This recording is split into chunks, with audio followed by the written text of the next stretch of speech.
കുട്ടി അവിടെ അംഗനവാടിയിലാണ് പോയിരുന്നത്. പക്ഷെ കുറേ കാലം കഴിഞ്ഞപ്പോൾ ഇവർക്ക് ബോറടി, അനിയൻ്റെ കുട്ടീൻ്റെ. അപ്പോൾ അവരിങ്ങനെ അവർക്ക് സ്കൂളിൽ പോകണമെന്നറിയില്ല തുടങ്ങി. അപ്പോൾ ഇപ്പം നമ്മൾ ഇവിടെ അംഗനവാടി വേറുണ്ട്. അപ്പോൾ ആ അംഗനവാടി സ്കൂളാണ് തൽക്കാലം മാറ്റിയതാണ് പോരാ അങ്ങോട്ട്. അപ്പോൾ അവർക്ക് ഇങ്ങനെ ഇപ്പോൾ കുറച്ച് കാലം ഇങ്ങനെ അവിടെ അങ്ങനെ പോയപ്പോഴേ പിന്നെ നമ്മളിപ്പോൾ സാധാ സ്കൂളിൽ തന്നെ പഠിപ്പിക്കണം എന്നുള്ള താല്പര്യമാണുള്ളത്. അപ്പം എന്താ വെച്ചാൽ 5.5 വയസ്സ് 6 വയസ്സോളം ആവണല്ലോ സാധാരണ സ്കൂളിൽ വരണമെങ്കിൽ. അപ്പം അതുവരെ ഇവരിപ്പോൾ 2.5-3 വയസ്സിൽ പോലും തുടങ്ങിയ അംഗനവാടിയിൽ.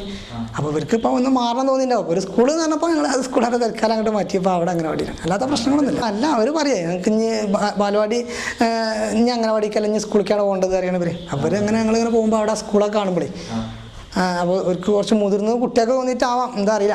ഇതെല്ലാം ഞങ്ങൾ അവിടെ നിന്ന് തൽക്കാലം മാറ്റി തരാം. വേറെ നല്ല ഞങ്ങളൊക്കെ ഏരിയ തന്നെയാണ്, അല്ല കോളനിക്കായിട്ടുള്ള അംഗനവാടി അല്ല. 2.5 വയസ്സുള്ള കുഞ്ഞിന് എന്ത് ബോറടിയാ? ഈ അംഗനവാടി ബോറടിച്ചു ആ കുട്ടിക്ക്. അതെങ്ങനെയാ? ഞാൻ അയാളോട് ചോദിച്ചതാണ്. അയാൾ സ്കൂളിലെ മാഷ, 10 വർഷം കുട്ടികളെ പഠിപ്പിക്കുന്നുണ്ട്. ഈ 10 വർഷം 10 സ്കൂളിലെ കുട്ടികൾ പഠിക്കുന്നത് അവർക്ക് അപ്പോഴല്ലേ ബോറടി ഉണ്ടാവുക? കാരണം ഒരു 5-6 വയസ്സ് കഴിയുന്ന കുട്ടിക്കല്ലേ ബോറടി ഉണ്ടാവുള്ളൂ. ഈ 2.5 വയസ്സുള്ള കുഞ്ഞിന് എന്ത് ബോറടിയാ? പിന്നെ അത് എനിക്ക് നല്ലോണം അറിയാം. ഞാൻ വന്നതിന് ശേഷം ഒരു 10-12 ദിവസം തയ്ച്ചാൽ കുട്ടികളെ കൊണ്ടുവന്നിട്ടില്ല. പിന്നെ എവിടെ ബോറടിച്ചു എന്ന് പറയുന്നത്? അപ്പോൾ അതല്ലല്ലോ അതിൻ്റെ കാര്യം. പിന്നെ പണ്ടേ ആ ടീച്ചർ പഠിപ്പിച്ചു ഈ ടീച്ചർ പഠിപ്പിച്ചു എന്നൊക്കെ പറയാന്ന് പറഞ്ഞാൽ നമുക്ക് കാലാകാലം പഴയ ടീച്ചർമാർക്ക് ഇരിക്കാൻ പറ്റില്ല. എൻ്റെ അമ്മയായിരുന്നു ഇവിടെ ഇരിക്കേണ്ടത്, അമ്മ മരിച്ചു, ഇപ്പം എന്താ ചെയ്യുക? പഴയ ടീച്ചർ അങ്ങനെ ഒരു ഇത്, അതൊക്കെ ഒരു വെറും ന്യായം. എന്നിട്ട് പറഞ്ഞ ടീച്ചറെ എനിക്കൊരു പ്രശ്നം ഉണ്ടായിട്ടല്ല, പെരക്കാർക്ക് ബാധിച്ച ആ കുട്ടികളൊപ്പൊക്കെ അങ്ങനെ കഴിയാന്ന് വെച്ചാൽ ഒരു ഇതല്ലേന്ന്. കരിക്കാട് എന്ന് പറയുന്ന സ്ഥലത്ത് ഊത്താലിക്കണ്ടി എന്ന നഴ്സറി സ്കൂളിൽ അല്ലെങ്കിൽ അംഗൻവാടിയിൽ സംഭവിക്കുന്നത് ജാതിയുടെ ഭീഷണമായിട്ടുള്ള പുതിയ മുഖം കുട്ടികളിലേക്ക് വരെ അടിച്ചേൽപ്പിക്കുക. അതായത് 2-3 വയസ്സുള്ള കുട്ടികളിൽ ജാതി കുത്തി നിറക്കുക എന്നുള്ള വളരെ വൃത്തികെട്ട ഒരു സാഹചര്യമാണ് അവിടെ നിലനിൽക്കുന്നത്. അവിടെ നമ്മൾ സംസാരിക്കുമ്പോൾ മനസ്സിലാകുന്നത് ഒരു കുട്ടിയുടെ അവിടെ നിന്ന് വിട്ടുപോയിട്ടുള്ള ഒരു കുട്ടിയുടെ പാരൻറ്റിനോട് അല്ലെങ്കിൽ ആ ഒരു ദളിറ്റ്സ് പഠിക്കുന്ന ഒരു അംഗനവാടിയിൽ നിന്ന് TC വാങ്ങിച്ച് പോയ ഒരു എലൈറ്റ്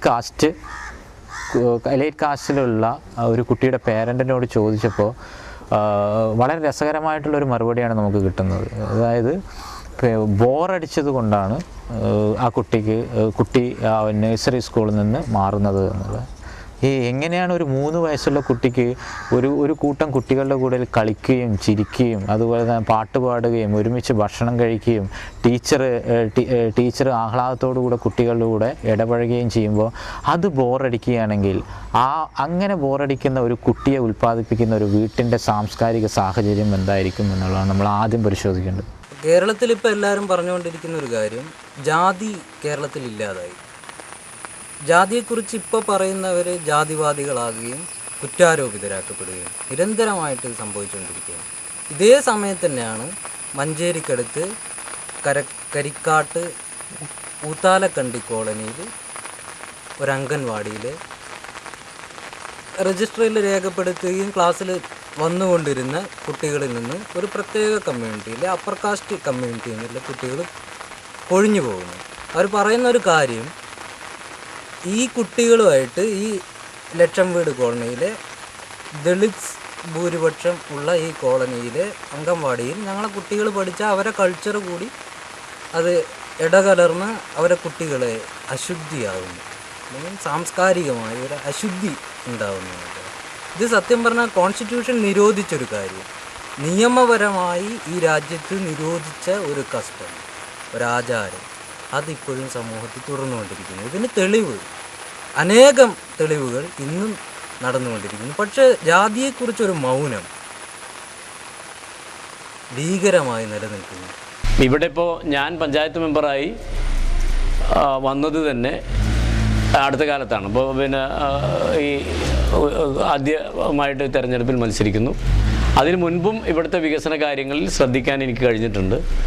ആ രീതിയിൽ ഇവിടുത്തെ മെച്ചപ്പെട്ട പിന്നെ റോഡുകൾ, അതേപോലെ പിന്നെന്താണ് പുതുതായി കുടിവെള്ള പദ്ധതികൾ, ഇപ്പോൾ നിങ്ങൾ ഈ ഷൂട്ട് ചെയ്യുന്ന അംഗൻവാടി കെട്ടിടം ഉൾപ്പെടെയുള്ള പിന്നെ സൗകര്യങ്ങൾ ഒരുക്കുന്നതിൽ ഇപ്പോഴത്തെ ഒരു സംവിധാനത്തിന് കഴിഞ്ഞിട്ടുണ്ടോ എന്നുള്ളതാണ്. ഇവിടുത്തെ അവസ്ഥ എന്ന് പറഞ്ഞാൽ കോളനിയെ സംബന്ധിച്ചിടത്തോളം ഇപ്പോൾ ഏറ്റവും കൂടുതൽ കോളനികളിലാണ് ഇപ്പോൾ ശ്രദ്ധ കേന്ദ്രീകരിക്കുന്ന ആളുകളൊക്കെ. കാരണം വെച്ചാൽ കോളനി SC വിഭാഗത്തിൽ വരുന്ന ഫണ്ടുകൾ കണ്ടമാനം കേന്ദ്ര ഗവൺമെൻറ് ഫണ്ടായാലും സംസ്ഥാന ഗവൺമെൻറ് ഫണ്ടായാലും ഫണ്ടുകൾ നല്ല രീതിയിൽ വരുന്നുണ്ട്. ഒരാളിൽ ഏറ്റവും കൂടുതൽ സാധാരണ ജനറൽ വിഭാഗത്തിൽ വരുന്നേക്കാൾ കൂടുതൽ ഫണ്ട് ഈ പഞ്ചായത്തിൽ SC മേഖലയ്ക്ക് വരുന്നുണ്ട്. ഏകദേശം 65ഓളം കോളനികളാണ് നമ്മുടെ ഈ പഞ്ചായത്തിലുള്ളത്. ഈ പഞ്ചായത്തിലെ കോളനി ഒട്ടുമിക്ക കോളനികളും വൈദ്യുതീകരിച്ച കോളനിയും അതുപോലെ തന്നെ കുടിവെള്ളം എത്തിക്കുന്ന കോളനിയാണ്. ഈ കോളനി കിട്ടിയിട്ട് 23 വർഷമായി. ഇത് ശരിക്ക് 20 വീടാണ്, അതിൽ 18 പേര. 18 പേരയിൽ ഇടിഞ്ഞു പൊളിഞ്ഞ വീട് തന്നെ ഒരു 10ഓളം വീടുകളുണ്ട്. ശരിക്കും പറയുകയാണെങ്കിൽ പിന്നെ കുടിവെള്ളത്തിൻ്റെ കാര്യം എന്ന് പറഞ്ഞാൽ ഇവിടെ വളരെ മോശമായിട്ടാണ് കാണുന്നത്. ഒരു ദിവസം കിട്ടിയാൽ 4 ദിവസം വെള്ളം കിട്ടണില്ല.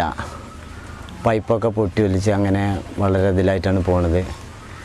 പിന്നെയെന്ന് പറഞ്ഞാൽ അന്നാന്ന് പണിയെടുക്കുന്ന കൂലിക്കാരാണ് ഇവിടെ ഉള്ളത് എല്ലാവരും. ആരും ഇവിടെ സ്വന്തമായിട്ട് ഒരു നേരത്തെ ഭക്ഷണത്തിനും വേണ്ടി ശരിക്കും നൂറിന് നിൽക്കാൻ പറ്റാത്ത ആൾക്കാരാണ്. പിന്നെയെന്ന് പറഞ്ഞാൽ ഇവിടെ ഇപ്പോൾ ഒരു പഠന ക്ലാസ് ഉണ്ടാക്കിയിട്ടുണ്ട്. ഇത് ഈ കോളനി പരിസരത്തുള്ള കുട്ടികൾക്കല്ല, ഈ കോളനീൻ്റെ അകത്തിലെ ഇതിലുള്ളതാണ്. പിന്നെ എന്ന് പറഞ്ഞാൽ എല്ലാ ആനുകൂല്യങ്ങളും കിട്ടും എന്ന് പറഞ്ഞുകൊണ്ട് പലവരും ഇവിടെ വരും. ഒന്നും ഇതുവരെ ശരിക്ക് ശ്രദ്ധിക്കാൻ കഴിഞ്ഞിട്ടില്ല. ബോട്ടിന് വരുമ്പോൾ പല ആൾക്കാരും അത് ചെയ്തു തരും ഇത് ചെയ്തു തരും എന്ന് പറഞ്ഞ് വാഗ്ദാനങ്ങൾ കുറേ ചെയ്തു പോകും. പക്ഷേ ഞങ്ങളെ ബോട്ടുകൾ മാത്രം എല്ലാവർക്കും പറ്റുള്ളൂ, ഞങ്ങളാർക്കും വേണ്ട.